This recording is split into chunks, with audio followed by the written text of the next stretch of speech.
Chào bạn, có khán giả nêu ra một vấn đề là các quốc gia ở Nam Mỹ và Trung Mỹ là hình thành như thế nào? Nam Mỹ và Trung Mỹ có thể gọi chung là Latin Mỹ.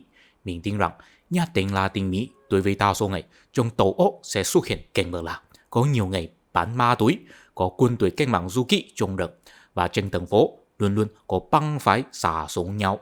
Thật ra ở Latin Mỹ có nhiều quốc gia, mỗi quốc gia đều có tình hình khác biệt. Vấn đề ma túy và băng phái chủ yếu là xuất hiện ở Mexico và Colombia. Về quân đội cách mạng du kích thì đa số quốc gia đều từng có, nhưng bây giờ chỉ là ở Colombia vẫn có nhiều thôi. Tuy nhiên, đa số quốc gia của Latin Mỹ đều có quá trình lịch sử tương tự. Cụ thể là từng có biệt thực dân, sau đó ngay cả có độc lập rồi, nhưng vẫn không thể thoát ra cuộc thực dân kinh tế của nước ngoài. Và trong nước, khoảng cách giao nhau rất lớn, chỉ có ở Cuba vì có chế độ chủ nghĩa xã hội, cho nên có tình huống khác biệt. Thật ra khi mình nhìn thấy có khán giả nêu ra vấn đề về Latin Mỹ, mình có cảm thấy một chút đau đầu, tại vì mình không bao giờ có đi nghiên cứu Latin Mỹ. May mắn là mình có tìm thấy một cuốn sách rất tốt. Đó là Born in Blood and Fire, A Concise History of Latin America của tác giả John Charles Chastain. Cuốn sách này đã được tái bản 4 lần rồi, là sách giáo khoa cho một số trường đại học ở nước Mỹ. Và tác giả có đặc biệt lưu ý một vấn đề là chúng ta cần một mạch lạc câu chuyện tân nhất, tại vì những chuyện tranh tuổi nhanh của hai mươi lịch sử quốc gia sẽ chỉ gây choáng mắt. Khi mình nhìn thấy câu này, mình ngay lập tức quyết định xài mấy ngày đọc hết cuốn sách này. Tuy nhiên, nếu mình chỉ đơn giản là giới thiệu nội dung của cuốn sách này, chắc sẽ phụ lòng kỳ vọng của các hội viên. Cho nên trong video hôm nay, khi mình giải thích lịch sử của Latin Mỹ, mình sẽ rút ra một đạo lý đang suy ngẫm trong đó, đó là người tinh khoa phải có ý thức tự kỷ luật. Columbus phát hiện đại lục mấy châu Mỹ vào năm 1492. Sau đó chỉ trải qua 50 năm, văn minh cũ ở đại lục mấy này bị hoàn toàn xóa bỏ hết. Văn minh cũ của họ là chỉ ba đế quốc Aztec, Maya và Inca. Trình độ văn minh của họ là tương tự với hình thái văn minh thứ nhất của đại lục cũ của chúng ta, tức là văn minh thành bang. Đế quốc của họ là tập hợp của nhiều thành bang, chưa phát triển ra tôn giáo tính phổ quát vì điện. Các bạn có thể tưởng tượng rằng trình độ văn minh của họ không vượt qua của Ai Cập và công cụ của họ vẫn là đồ đá. Khi người chính phủ châu Âu bắt cặp với họ, khoảng cách của hai bên không chỉ là về kỹ thuật vũ khí, năng lực tổ chức cũng có khoảng cách lớn. Cụ thể là người châu Âu có thể xa lánh một số thành bang trong nội bộ đế quốc và nhờ sự hỗ trợ của họ hiểu biết tình hình nội bộ và địa hình, sau đó tiêu diệt hết toàn đế quốc. Cho nên trong khi bắt đầu, có nhiều tướng quân châu Âu có thông gia với con gái của thủ lĩnh Bộ Lạc. Sau đó hai bên hợp tác nhau xây dựng nhiều căn cứ địa cho người châu Âu. Cuộc chinh phục không phải là triển khai bởi từng phân thôi. Ngoài ba đế quốc bản xứ ra, đại đa số người dân ở đại lục Mỹ đều là sinh sống trong một bộ lạc nho nhỏ thôi. Có một số có trồng trọt và định cư ở một chỗ, có một số chỉ là săn bắt trong rừng và không có định cư. Tuy nhiên, những người định cư ở một chỗ thì dễ bị người châu Âu chinh phục và đồng hóa. Nói đến đây, không chắc các bạn từng có thắc mắc về một vấn đề không? Đó là cả Latin Mỹ và Bắc Mỹ đều là bị người châu Âu chinh phục. Nhưng mà tại sao vào bây giờ Bắc Mỹ rất phát triển, còn Latin Mỹ thì không? Latin Mỹ là do Tây Ban Nha và Bồ Đào Nha chinh phục, Bắc Mỹ là do nước Anh và nước Pháp chinh phục. Cách chinh phục của họ thực sự có khác biệt. Cách chinh phục của Tây Ban Nha và Bồ Đào Nha là thấy người dân bản xứ là người dân bị chinh phục, là một phần trong đế quốc thực dân của họ, và người châu Âu được sai đến đây tạo nên tầng lớp quý tộc hay tầng lớp đặc quyền ở đây. Còn cách chinh phục của nước Anh và nước Pháp thì không thấy người dân bản xứ là người dân bị chinh phục, mà là người định nước ngoài.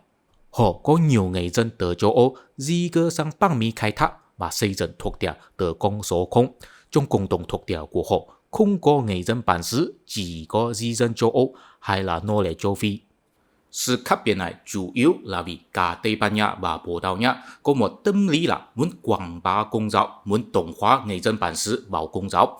Tâm lý như vậy là vì họ từng có bị đế quốc Hồi giáo chinh phục vào thế kỷ 8, đến thế kỷ 15 họ mới tuổi ra thế lực Hồi giáo. Khi họ ở dưới sự thống trị của đế quốc Hồi giáo, văn hóa của họ rất đa dạng, có nhiều sắc tộc giống như Malaysia của bây giờ. Nhưng sau khi họ tuổi ra thế lực Hồi giáo rồi, thì họ chuyển sang lấy Công giáo để thuần túy hóa văn hóa của họ, để duy trì sự đoàn kết của dân tộc, giống như thế lực Hồi giáo của Malaysia muốn làm vào bây giờ. Vì vậy, nhiệt thành tôn giáo của họ rất mạnh, nhà vua của họ có được người dân kỳ vọng quảng bá Công giáo. Đó chính là vì sao họ muốn đồng hóa người bản xứ ở châu Mỹ. Cùng nhà vua của nước Anh và nước Pháp thì không có áp lực như thế. Họ chỉ muốn kiếm tiền thôi, cho nên họ có thể trực tiếp tiêu diệt người dân bản xứ và sao chép cộng đồng châu Âu đến Bắc Mỹ. Nói đơn giản hơn là các chính phủ ở Latin Mỹ là người châu Âu đồng hóa người bản xứ, còn các chính phủ ở Bắc Mỹ là cách ly người châu Âu với người bản xứ. Ở Latin Mỹ có một từ ngữ gọi là mestizo, có nghĩa là người lai. Cụ thể là có huyết thống châu Âu với người dân bản xứ châu Mỹ hay là với người châu Phi.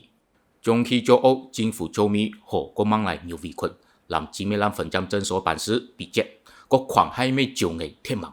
Sau đó, họ cũng có mang lại nhiều nô lệ của châu Phi để làm sức lao động ở châu Mỹ. Ở Bắc Mỹ, người di dân châu Âu thực ra đa số là người theo Tàu Tinh lệnh. Họ là vì muốn tránh bị áp bức ở châu Âu, cho nên toàn nhà di cư đến đây, cũng có ý thức đặc biệt cách ly cộng đồng mình với người châu Mỹ và nô lệ châu Phi, cho nên người lai rất ít. Cũng ở Latin Mỹ thì không phải như vậy.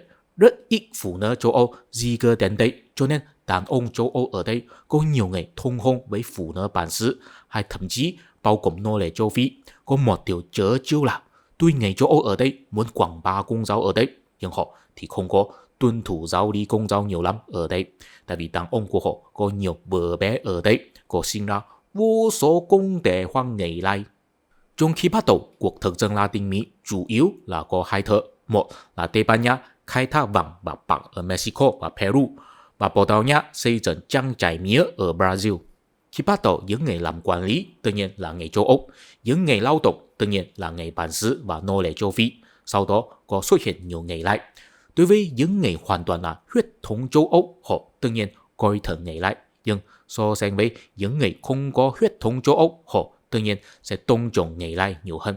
Vì vậy, những người lai sẽ tạo nên một tầng lớp trung gian. Họ có thể làm người quản lý, nhưng không đủ tư cách làm người thống trị.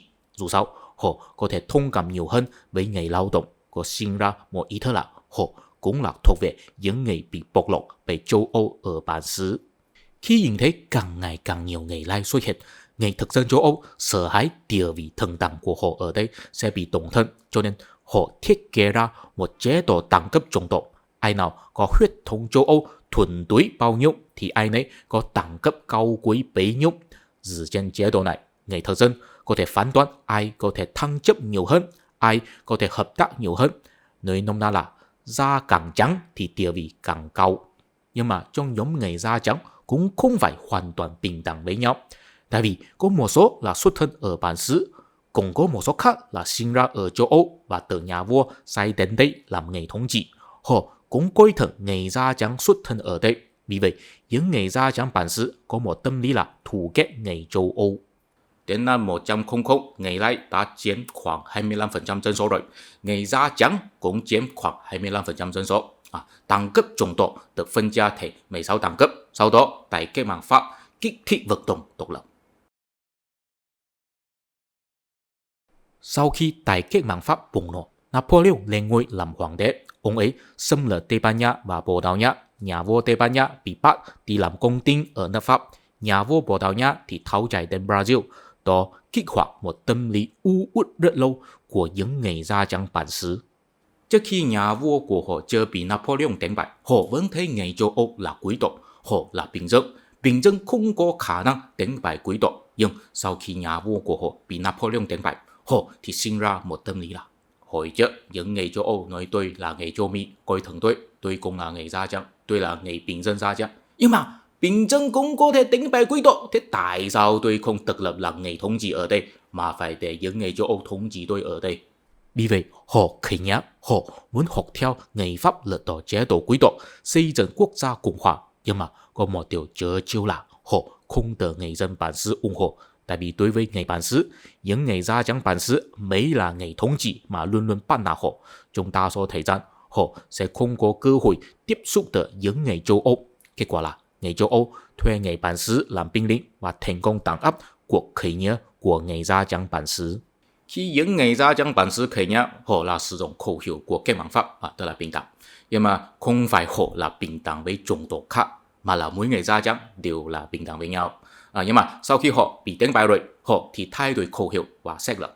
Họ chuyển sang nói rằng tất cả mọi người sinh ra ở bản xứ đều là bình đẳng với nhau, bất kể là chủng tộc nào, họ đều là người châu Mỹ, đều bị người châu Âu bắt nạt, họ nên cùng nhau hợp tác tranh thủ độc lập.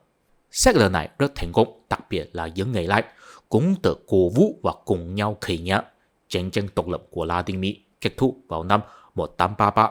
Ngoài Cuba và Puerto Rico ra, họ giải phóng tất cả thổ địa của Tây Ban Nha và xây dựng nhiều quốc gia cộng hòa. Còn tình huống của Brazil thì ít chảy máu hơn, tại vì nhà vua của Bồ Đào Nha có tháo chạy đến đây, cho nên có tạo quan hệ thân mật với người da trắng bản xứ ở đây.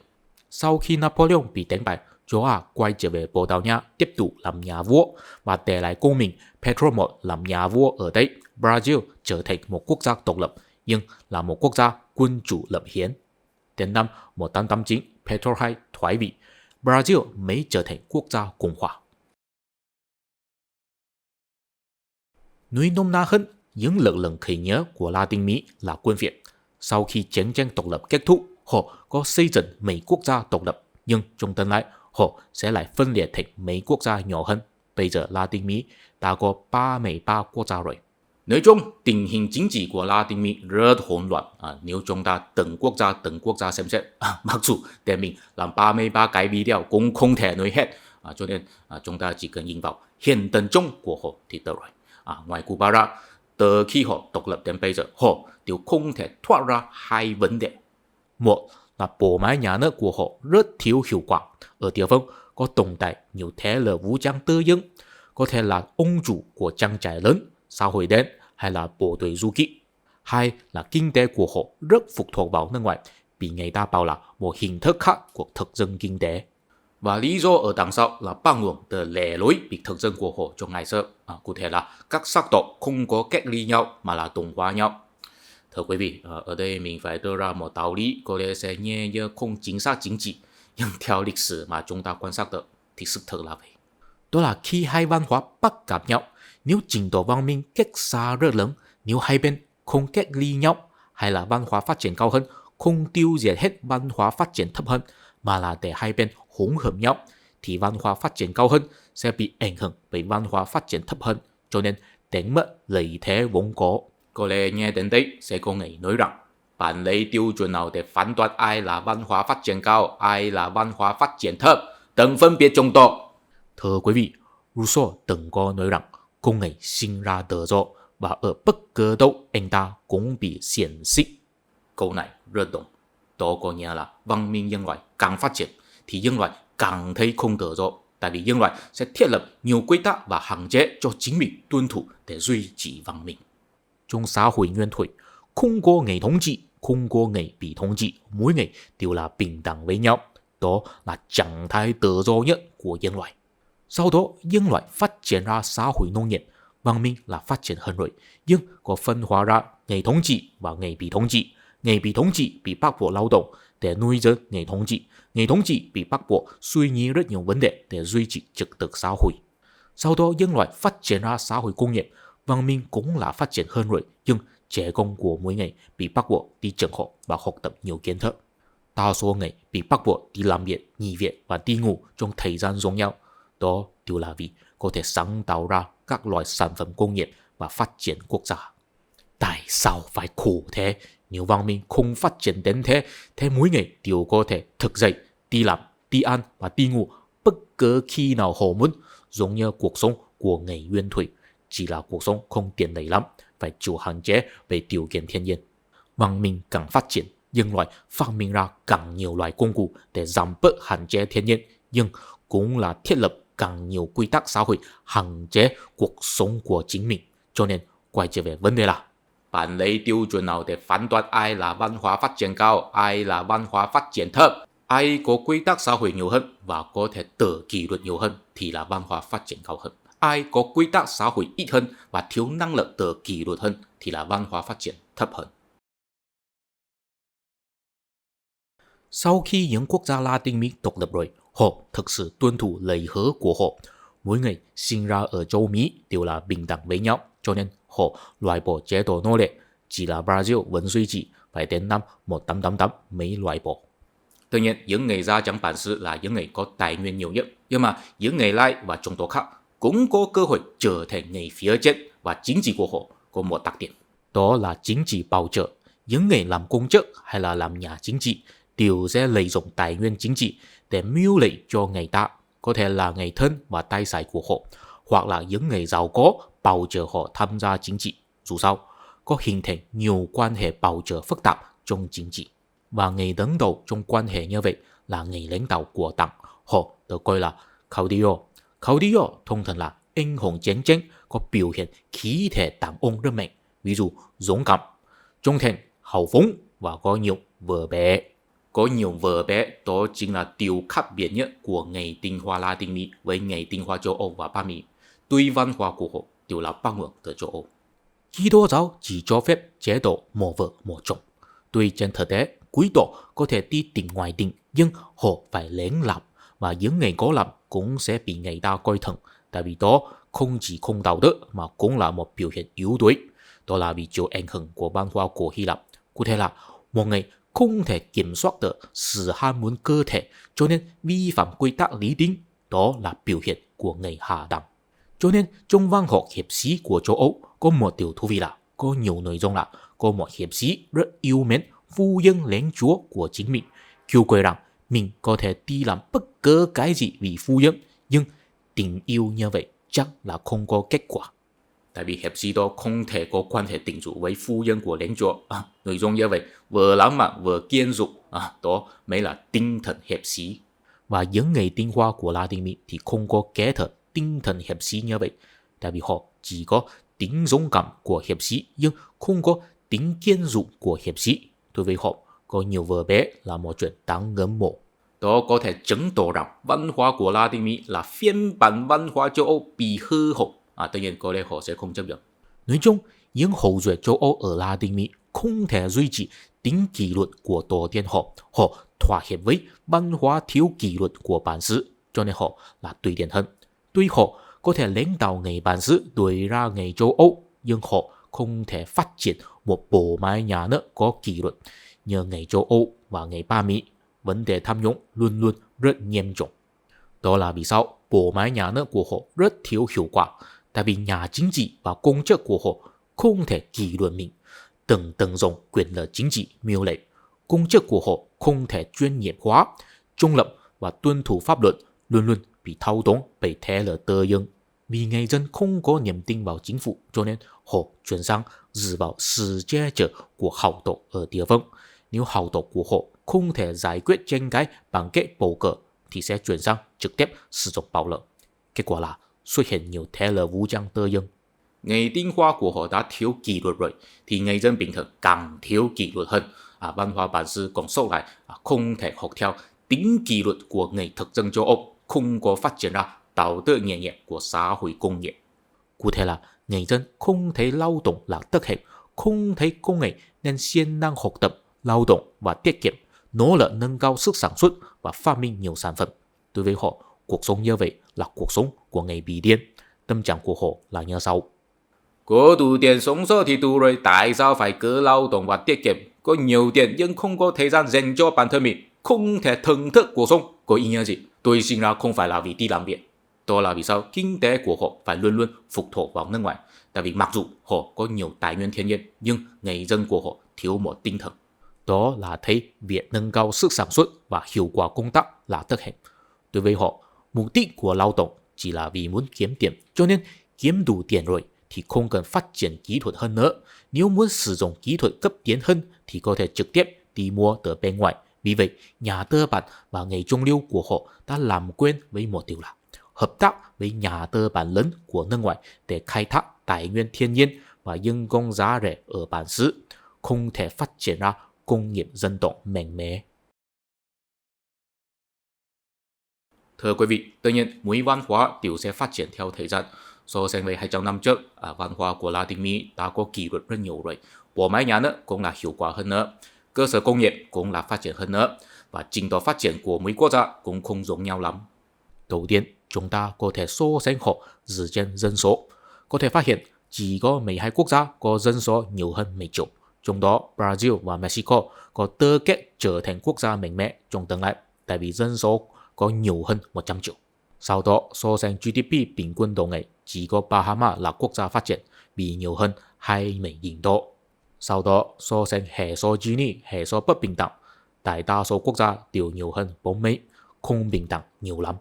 Sau đó, so sánh chỉ số phát triển công nghệ, phương Nam của Nam Mỹ là phát triển nhất, chủ yếu là Argentina, Chile và Uruguay. Tỷ lệ người da trắng ở đây rất cao, tại vì trước khi chiến tranh thế giới thứ hai, có nhiều người châu Âu di dân đến đây. Ở đây thời tiết lạnh hơn, giống như châu Âu nhiều hơn. Sau đó, so sánh chỉ số hòa bình toàn cầu, cũng là phương Nam của Nam Mỹ là an toàn nhất. Nói chung, mỗi quốc gia đều có quá trình phát triển của riêng mình, nhưng mà nếu phải nói một cách chung chung thì chúng ta có thể nói rằng đa số của họ đều phải vượt vào ở giữa hai công thức, chăm sóc toàn dân tộc hay là để kinh tế tự do phát triển. Sau khi Latin Mỹ độc lập vào thế kỷ 19, tuy trên mặt chính trị của họ không phụ thuộc vào Tây Ban Nha và Bồ Đào Nha nữa, nhưng trên mặt kinh tế họ chuyển sang phụ thuộc vào thị trường và kỹ thuật của nước Mỹ, nước Anh và nước Pháp. Trên mặt văn hóa, tuy họ nhấn mạnh rằng người Latin Mỹ có một văn hóa pha trộn, nhưng mà trong đa số trường hợp, da càng trắng thì càng được người ta coi trọng, và họ cũng là luôn luôn theo đuổi xu hướng văn hóa của châu Âu. Người châu Âu có thời trang nào, người Tinh Hoa sẽ ăn mặc theo thời trang ấy. Sau năm 1865, nước Mỹ kết thúc nội chiến, loại bỏ chế độ nô lệ, trở thành một quốc gia công nghiệp mạnh mẽ. Đến năm 1898, đánh bại Tây Ban Nha, vì vậy Puerto Rico và Cuba bị Tây Ban Nha nhường cho nước Mỹ làm nước chơi hộ. Năm 1902, nước Mỹ để Cuba độc lập và tiếp tục thống trị Puerto Rico. Sau đó, nước Mỹ thấy Latin Mỹ là vâng sau của họ. Trước khi đó, Latin Mỹ vẫn có thể lựa chọn muốn phụ thuộc vào thế lực bên ngoài hay không. Sau khi đó, họ thì không có cơ hội nữa.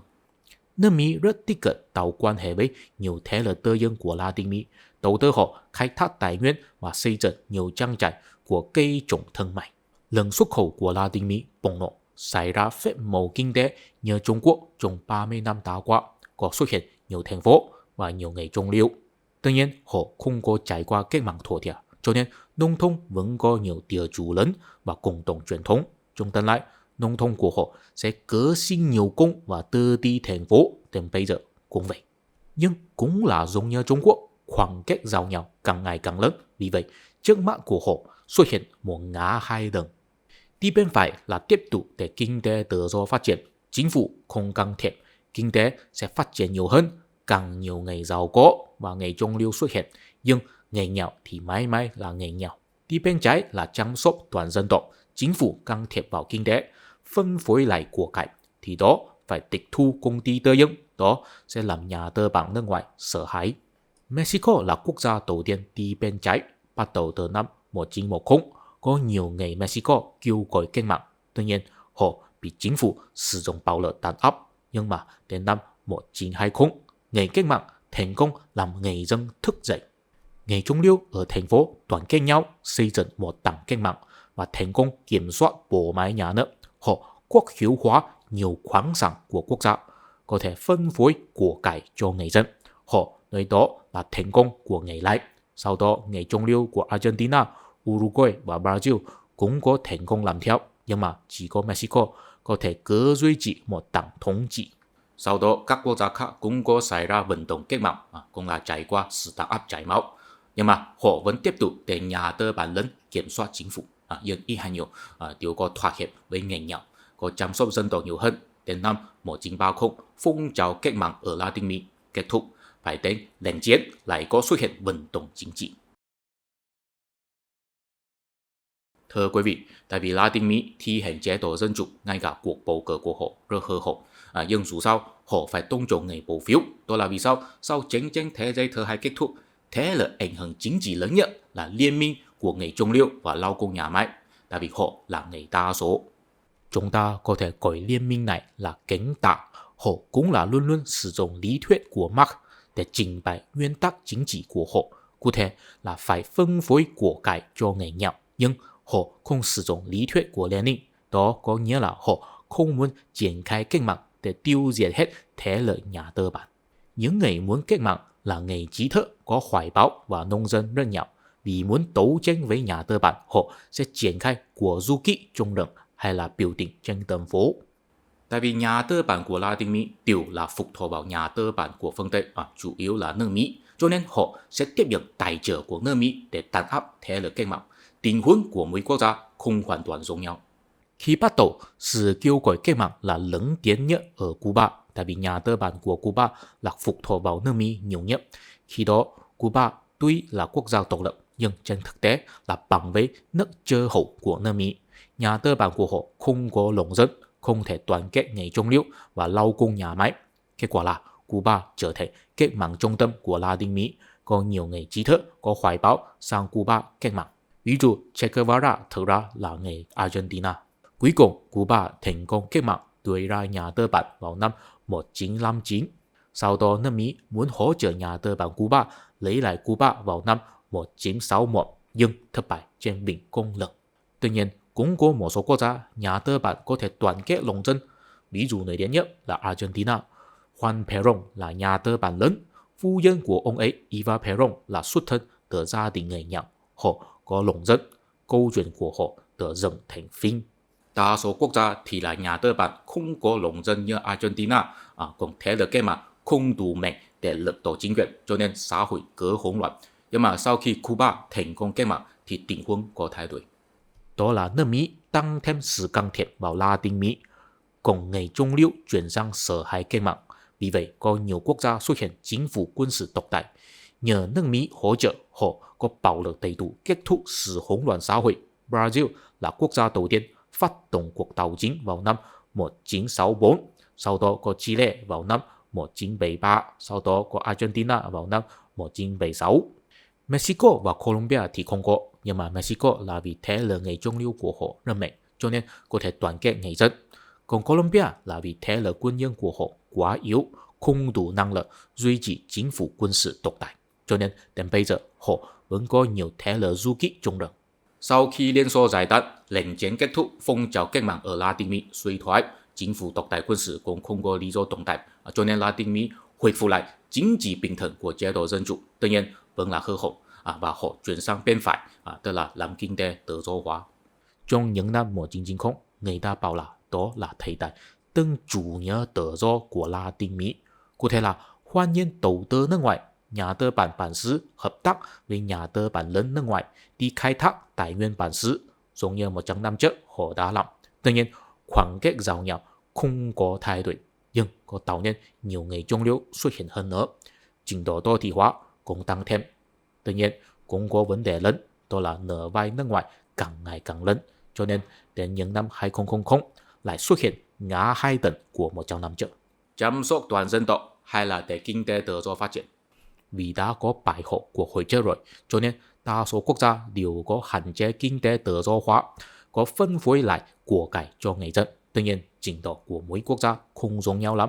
Venezuela là cực đoan nhất, có đưa ra chính sách phúc lợi quá nhiều, cho nên bây giờ chính phủ đã phá sản rồi. Ok, từ lịch sử Latin Mỹ, chúng ta có thể rút ra đạo lý đáng suy ngẫm gì? Sự đau đầu của Latin Mỹ là sự phát triển không cân bằng. Tại vì kinh tế của họ phải phụ thuộc vào phương Tây, nền tinh hoa của họ không thể làm người dân, bùi dân đạo đức nhẹ nhàng. Tại vì bản thân họ cũng không tự kỷ luật lắm. Tuy nhiên, chúng ta cũng có thể hỏi rằng, liệu rằng mỗi ngày đều phải thấy lao động là thực hành không? Liệu rằng mỗi ngày đều phải có cuộc sống nghiêm túc không? Câu trả lời, mỗi ngày đều nên có tư cách lựa chọn cuộc sống mà mình muốn. Nhưng mà nói chung, nếu một xã hội thiếu kỷ luật thì không nên đổ lỗi cho người phía dưới. Người tinh hoa phải chịu trách nhiệm. Tại vì làm theo sự ham muốn cơ thể là thiên tính của nhân loại. Tính kỷ luật là phải đặc biệt huấn luyện để cơ thể làm quen. Tốt nhất là có thể tự huấn luyện từ tuổi thơ. Nếu yêu cầu một người lớn tuổi phải đặc biệt kỷ luật chính mình thì phải sao chép cách giáo dục của tuổi thơ. Cụ thể là khi trẻ con ngưỡng mộ phụ huynh thì sẽ tự nhiên mô phỏng phụ huynh. Tương tự với đạo lý này, khi trong xã hội có một nhóm người tinh hoa, từ người ta ngưỡng mộ thì người ta sẽ tự nhiên mô phỏng. Trong đó có một điều quan trọng, người tinh hoa phải đặc biệt có ý thức rằng mình phải có tiêu chuẩn cao hơn cho chính mình, không thể làm theo tiêu chuẩn của đa số người. Tại vì nếu không có ý thức này thì người tinh hoa sẽ tự nhiên hư hỏng, làm theo người bình thường, giống như những người châu Âu đi tới Latin Mỹ vào 500 năm trước. Wow, đàn ông ở đây đều có nhiều vợ bé. Hóa ra đàn ông có thể hạnh phúc đến thế. Tôi cũng muốn làm theo.